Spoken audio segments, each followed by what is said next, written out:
新冠會吸毒，港澳幣上車變多，現在社評令報告簡要醒悟。政府總在晚年為住在祖屋嘅出路提供所取過8%成屋嘅工商稅回扣，住在書籍出路一嚟起第8%並按400萬嘅回扣。要晚年以我30可期，以免與關卡國總向在中醫機動跟斯里塔機動供應嘅航空管理，或措經濟登記指示，以防止不少反映去加倍經濟條件嘅議案。以及保護合我國條件要求嘅先客，並送起來我國嘅航班。政府在上財政年通過保障基金花紅所額6500萬元，其組並航班量之後1億元，比上所以財政年增加900萬元。去年4月1號到今年3月31號嘅財政年，澳總共180萬航1億元按照申請核貸批准，比率高達99.9%。國民黨部佢先生表示，目前並冇因為風送到河浪紀念堂處理結構塌落使用，以發起任何形式嘅募款。國民黨部佢先生在社交網站 Facebook 發文，佢將一名提高警惕警方小品。今年嘅少年與愛心禮物活動將嚟啟動，小額者預計達到4萬零250億元。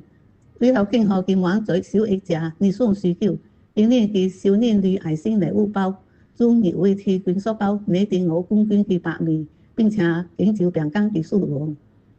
我國嘅馬來西亞放假嘅歷史提出引起公眾興趣，國家圖書館上寫越南成天運用解密性碼放假書開放門票申請，所以多禮拜以來已經有大約4000人預訂。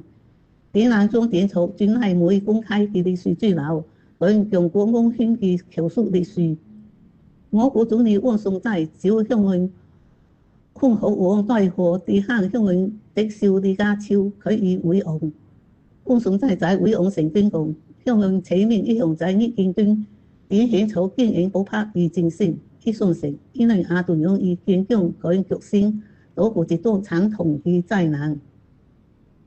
向阮空服王代賀嘅死亡人數攀升到128人，因為有200人情況每名。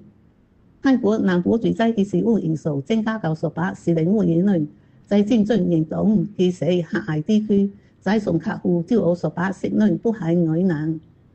熱帶風暴聖雅爾已經過境馬來西亞，但是連續股熱帶氣壓正在廣大危害影響。馬國氣象局講，新嘅熱帶低氣壓將影響北韓等增加了嘅沿海地帶，但是影響力不如聖雅爾。簡要新聞報告完了。